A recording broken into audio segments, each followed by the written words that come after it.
So, anyway, I'm going to take us along a little different road now. I'm going to use a quote.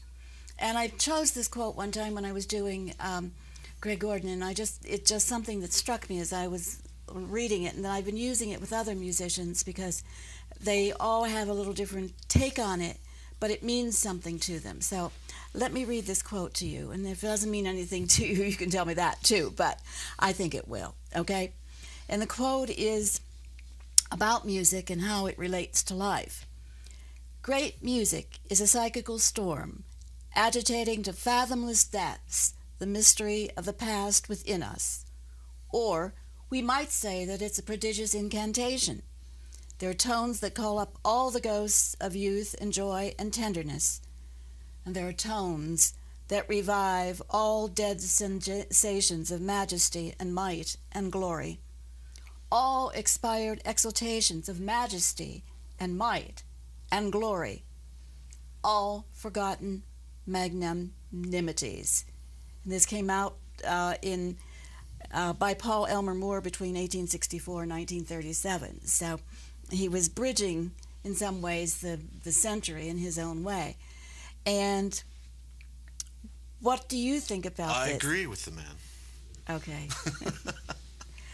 Okay. Or do you want more than that? Yeah, tell me more if you have, because this is what I find almost every musician, no matter what their background is, when I use this quote, will say, "Yes, I believe in what he's saying," and then we'll go into some experiences that share this idea. Can you share some of yours and some of your insights? Well, to me, there's only a few things where you feel total freedom. One to me is moving down the road in the wide open spaces, or the magic of love, or music.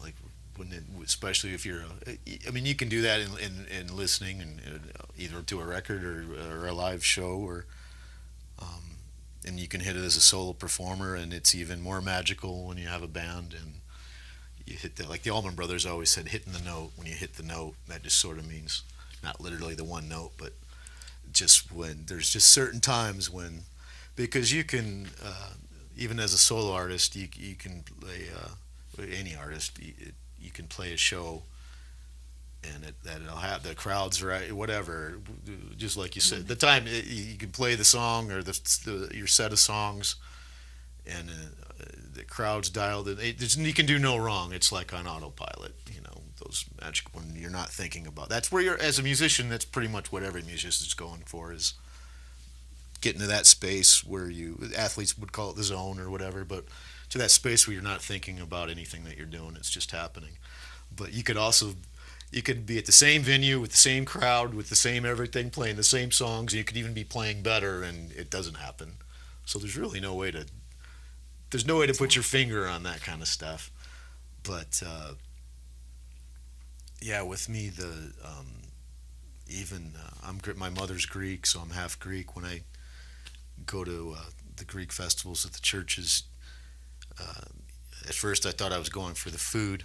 It's hard to find good Greek food out west. They always have their folk dances they usually go by age groups, with the traditional garb to the traditional folk music, and I can't. They start with the very young children and go up to the teenagers, and I can't hold back the tears.